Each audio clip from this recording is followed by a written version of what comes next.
वही हुआ है जिसका डर था और भारत के दारुल हुकूमत नई दिल्ली में लाल किले के करीब एक बहुत बड़ा हमला। वो अटैक हो चुका है। न्यू दिल्ली आज धमाकों से लरज उठा है। न्यू दिल्ली के अंदर जो सूरत हाल है वो इंतहाई पैनिक, यानी कि रेड बटन पर हाथ दब चुका है या जंगी बटन पर हाथ लग चुका है तो कहना गलत नहीं होगा। मेरे पाकिस्तानियों, आज पाकिस्तान के लिए एक ऐसा ही दिन है जैसा सकूते ढाका के वक्त था। लेकिन इस वाकये की टाइमिंग और इस वक्त भारत की तरफ से सिंदूर 2.0 आज last nail in the coffin डाल दिया गया है। अब अटैक की बारी, अब इंडिया अटैक करेगा। अब दिल्ली आप जानते हैं कि उनका जो है वो फेडरल कैपिटल है इंडिया का, और वहां पे ये धमाका हुआ है। अब देखते हैं कि आने वाले घंटों के अंदर, आने वाले दिनों के अंदर जो है कहीं इसका रुख जो है वो पाकिस्तान की तरफ ना मोड़ दिया जाए। इंडिया की नेवी, इंडिया की एयरफोर्स, इंडिया की आर्मी इस वक्त मुकम्मल तौर पे हाई अलर्ट पे है। आज तैयार रहें, आज की रात बहुत इंपॉर्टेंट है। कुछ बड़ा होने जा रहा है, कुछ बड़ा खतरनाक होने जा रहा है, क्योंकि इंडिया के अंदर ये सारा कुछ होना ये बताता है कि अब हमें तैयार रहना पड़ेगा और इंडिया इसको बुनियाद बनाकर पाकिस्तान के ऊपर अटैक कर सकता है। पाकिस्तान के अंदर आसिम मुनीर हिंदुस्तान की दुश्मनी बेच रहे हैं और अब जो प्लान स्ट्रेटेजिकली किया जा रहा है, क्योंकि डॉलर इनको चाहिए, वो ये है कि इंडियन एयरफोर्स को, इंटरनेशनल बहुत से एनालिस्ट जो हैं वो ये कह रहे हैं कि द प्रीटेक्स्ट इज हियर, कि वो जो जवाब चाहिए था वो जवाब आ चुका है। और वैसे भी इस वक्त अब ये टेरर अटैक इसको कहा जाएगा। पिछली जंग में भी इन्होंने कहा था कि हमने जो पाकिस्तान में टेरर ग्रुप्स हैं उनके जो टारगेट्स हैं उनको टारगेट किया है, उनको निशाना बनाया है। ये सूरत हाल जो है इसमें ऑब्वियसली इंडिया जो है वो अब सिंदूर 2.0 की लॉन्चिंग की तरफ जा सकता है। एक प्रीटेक्स्ट जो है वो क्रिएट किया जा सकता है। इंतहाई तशवीशनाक डेवलपमेंट्स हैं भारत से। वही हुआ है जिसका डर था और भारत के दारुल हुकूमत नई दिल्ली में लाल किले के करीब एक बहुत बड़ा हमला। इस वक्त भारत का कैपिटल धमाकों से गूंज उठा है। बड़े पैमाने पर हलाकतों की इत्तलात हैं। अफसोसनाक वाकया भारत के अंदर पेश आया है, लेकिन इस वाकये की टाइमिंग और इस वक्त भारत की तरफ से सिंदूर 2.0, क्योंकि याद रखिएगा कि इससे पहले भी जब जब भारत के अंदर कोई दहशतगर्दी का वाकया होता है, चाहे पहलगाम या फिर पुलवामा, उसके बाद भारत पाकिस्तान के खिलाफ स्ट्राइक्स लॉन्च करता है। इससे पहले इस तरह के इंसिडेंट्स जो हैं वो मकबूजाबादी के अंदर हुए, लेकिन अब पिछले कुछ अरसे से, पिछले कुछ दिनों से, जब से भारत ने अपनी ट्राई सर्विसेज एक्सरसाइजेज का आगाज किया, उस लम्हे से लेकर आज के दिन तक साथ ही साथ भारतीय मीडिया ये बात करता आया है कि पाकिस्तान की तरफ से जो दहशतगर्द ग्रुप्स हैं, ये उनका एलिगेशन है कि लश्कर और जैश जैसे जो दहशतगर्द गिरोह हैं वो भारत पर एक बहुत बड़े हमले की तैयारी कर रहे हैं। अब से कुछ घंटे पहले ही इस तर्ज पर कुछ और डिटेल्स भी सामने आई कि बड़ी तादाद में जो एमिनेशन और आरडीएक्स है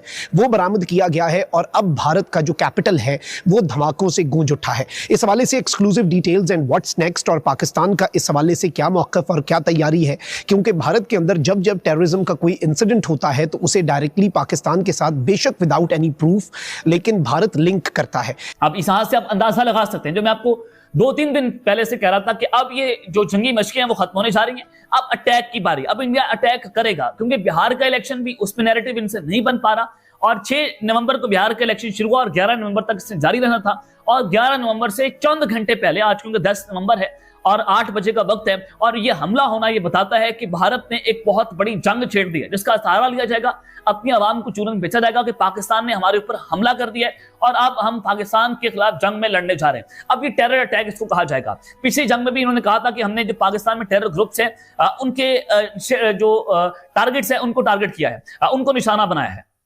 अब क्या करेंगे कि खुदकुश बमबार टेरर ग्रुप जो है पाकिस्तान में दाखिल हुए। इन्होंने कहा कि पंजाब के अंदर भी, अमृतसर पंजाब जो है वहां पर भी पाकिस्तान के खुदकुश बमबारों ने दाखिल होने की कोशिश की।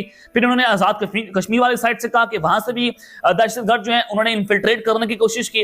अब आप डॉट से डॉट प्रिंट करेंगे, जो मैं आपको खबरें दे रहा था, आज हमारी खबर दुरुस्त ठहरी है कि पहले इन्होंने एक पूरा नैरेटिव बनाया कि पाकिस्तान से जो दहशतगर्द हैं वो इंडिया में और कश्मीर के अंदर घुसने की कोशिश कर रहे हैं और हमने उसको नाकाम बनाया है और हमने 2 से 3 अपने भारतीय फौजी जो हैं उनको भी गिरफ्तार किया जो पाकिस्तान के साथ मिलकर जासूसी कर रहे थे। अब 48 घंटों के बाद एक ऐसा एपिसोड हुई है कि न्यू दिल्ली के अंदर अटैक हुआ है और इतना बड़ा अटैक जिसको आप इमेजिन नहीं कर सकते।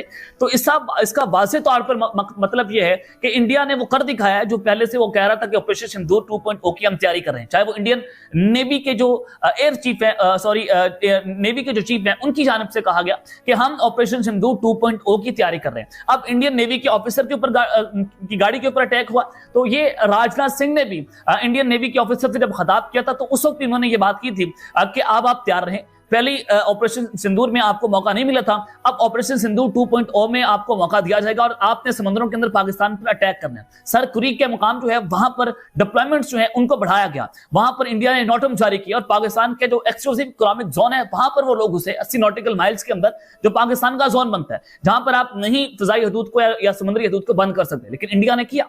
तो ये अगर आप इस पूरी सिचुएशन को एनालाइज करें तो आपको अंदाजा होता है कि न्यू दिल्ली में जो ये बम ब्लास्ट हुआ है जिसमें मुतअद्दिद लोग मारे गए हैं, दर्जनों की तादाद के अंदर लाखतें हुई हैं और पूरे के पूरे भारत के अंदर इस वक्त पैनिक है, तो वो ये कह रहे हैं कि पाकिस्तान के अंदर से अटैक हुआ है, जिसके बाद अब पाक फौज, पाक फजाइया मुकम्मल तौर पर उनको हंगामी बुनियादों पर तैयारी रखने का हुक्म जारी कर दिया गया। उनको कह दिया कि जनाब आप आज तैयार रहें, आज की रात बहुत इंपॉर्टेंट है, कुछ बड़ा होने जा रहा है, कुछ बड़ा खतरनाक होने जा रहा है, क्योंकि इंडिया के अंदर ये सारा कुछ होना ये बताता है कि अब हमें तैयार रहना पड़ेगा और इंडिया इसको बुनियाद बनाकर पाकिस्तान के ऊपर अटैक कर सकता है। मर्तबा फिर इंडिया ने शिफ्ट करना शुरू कर दिया, उनके सोशल मीडिया पर सिंदूर 2.0 की बाज़गश शुरू हो चुकी है।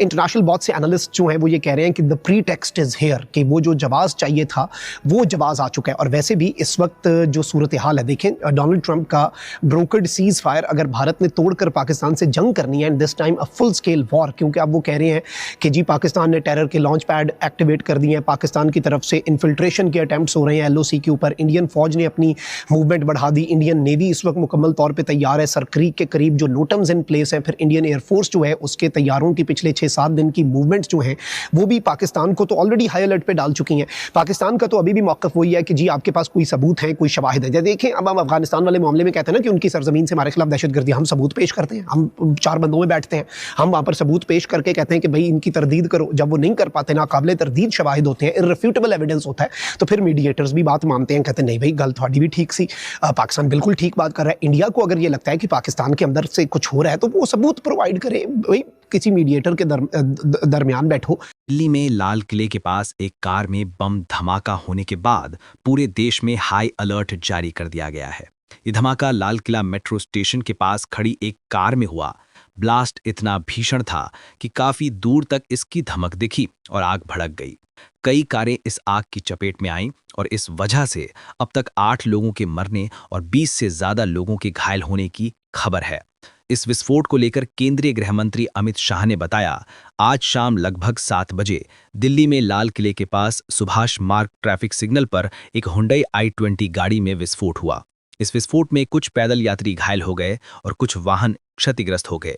विस्फोट की सूचना मिलने के 10 मिनट के भीतर दिल्ली क्राइम ब्रांच और दिल्ली स्पेशल ब्रांच की टीमें घटनास्थल पर पहुंच गईं। एनएसजी और एनआईए की टीमों ने एफएसएल के साथ मिलकर अब गहन जांच शुरू कर दी है। आसपास के सभी सीसीटीवी कैमरों की जांच के आदेश दिए गए हैं। हम सभी संभावनाओं पर विचार कर रहे हैं और सभी संभावनाओं को ध्यान में रखते हुए गहन जांच करेंगे। दिल्ली ब्लास्ट को लेकर गृह मंत्री अमित शाह ने बताया कि i20 कार में विस्फोट हुआ है। मामले में हर संभावनाओं की जांच की जा रही है। अमित शाह ने एलएनजेपी अस्पताल पहुंचकर घायलों का हाल जाना। लोकनायक अस्पताल पहुंचने पर गृह मंत्री ने दिल्ली पुलिस सीपी सतीश गोलचा और अन्य अधिकारियों के साथ बैठक की। फिलहाल इस घटना को लेकर पूरे देश में हाई अलर्ट है। सुरक्षा व्यवस्था चाक चौबंद कर दी गई है।